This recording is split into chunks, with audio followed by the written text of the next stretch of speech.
భారత్తో యుద్ధ భయం కారణంగా ఇస్లామాబాద్ లాహోర్ ఎయిర్ స్పేస్ ని నెల రోజుల పాటు పాక్ మూసేసింది. ఉగ్రనేతలు ఫోన్లు వాడరాదని పాక్ సైన్యం హెచ్చరికలు సైతం జారీ చేసింది. పేజర్ బాంబులతో వాళ్లపై భారత్ దాడి చేసే అవకాశం ఉందని హెచ్చరించారు. భారత్ యుద్ధానికి సిద్ధమైందని ఇన్నాళ్లు ప్రచారం చేసిన పాకిస్తాన్ ఇప్పుడు తనకు తానుగా యుద్ధానికే తెగబడుతోంది. దేశవ్యాప్తంగా అన్ని జిల్లాల్లో వార్ సైరన్లను ఏర్పాటు చేస్తోంది. భారత్తో యుద్ధం ప్రారంభమైతే పాకిస్తాన్ ఆర్మీకి కేవలం వారం రోజుల పాటే పోరాడే సత్తా ఉందని ఆ దేశ రక్షణ రంగ నిపుణులు చెబుతున్నారు. పాకిస్తాన్ ఎయిర్ ఫోర్స్ యుద్ధ విమానాల పరిస్థితి మరీ దారుణంగా ఉంది. 50% యుద్ధ విమానాలు మెయింటెనెన్స్ లేకపోవడంతో మూలన పడేశారు. అంతేకాకుండా పాకిస్తాన్ యుద్ధ విమానాలు ఎగిరేందుకు కేవలం 5 రోజులు సరిపడే ఇంధనం మాత్రమే ఉంది. అయినా కూడా ఈ వార్ సైరన్ల ఏర్పాటు చూస్తుంటే పాక్ తెగబడుతున్నట్లే కనిపిస్తోంది. భారత్ దాడి చేస్తుందన్న భయం పాకిస్తాన్ను క్షణక్షణం వెంటాడుతోంది. అందుకే నెల రోజుల పాటు లాహోర్ నుంచి ఇస్లామాబాద్ వరకు ఎయిర్ స్పేస్ ను బంద్ చేసింది పాకిస్తాన్.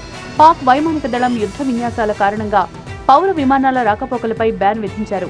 యుద్ధం చేయడానికి పాకిస్తాన్ దగ్గర ఆర్థిక వనరులు లేవు. బంకర్ల నిర్మాణం కూడా పెను భారంగా మారింది. అందుకే ఎల్ఓసి దగ్గర రైల్వే ట్రాక్ల కింద పాక్ బంకర్ల నిర్మాణం చేపట్టింది. ఇండియన్ ఆర్మీ దాడి భయంతో పాకిస్తాన్లోని 29 నగరాల్లో హై అలర్ట్ కొనసాగుతోంది. పెషావర్, అబోటాబాద్, ముల్తాన్, మర్దాన్ నగరాల్లో అలర్ట్ సిస్టమ్ ఏర్పాటు చేశారు. దాడులకు సిద్ధంగా ఉండాలని పౌరులను పాక్ సైన్యం అప్రమత్తం చేస్తోంది. భారత్ సర్జికల్ స్ట్రైక్ భయంతో ఉగ్రనేతలను పాక్ ఆర్మీ బంకర్లలో దాచిపెడుతోంది. లష్కర్ నేత హఫీజ్ సయ్యద్తో పాటు ఇతర ఉగ్రవాద సంస్థల నేతల ఫోన్లు స్విచ్ ఆఫ్ అయినట్లు తెలుస్తోంది. ఇజ్రాయెల్ పేజర్ టెక్నాలజీ సాయంతో భారత్ దాడులు చేసే అవకాశం ఉందని వాళ్లకు హెచ్చరికలు జారీ చేశారు. ఇజ్రాయెల్ కూడా కీలకమైన హమాస్ నేతలను పేజర్ బాంబులతో మట్టుపెట్టింది.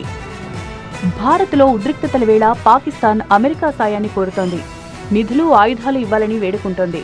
తమపై భారత్ యుద్ధం చేయకుండా ఒత్తిడి చేయాలని ట్రంప్ సర్కార్ను పాకిస్తాన్ ప్రాధాయపడుతోంది. పాక్ జాతీయ భద్రతా సలహాదారుగా ISI chief lieutenant general Muhammad Asim Malik ను నియమించారు.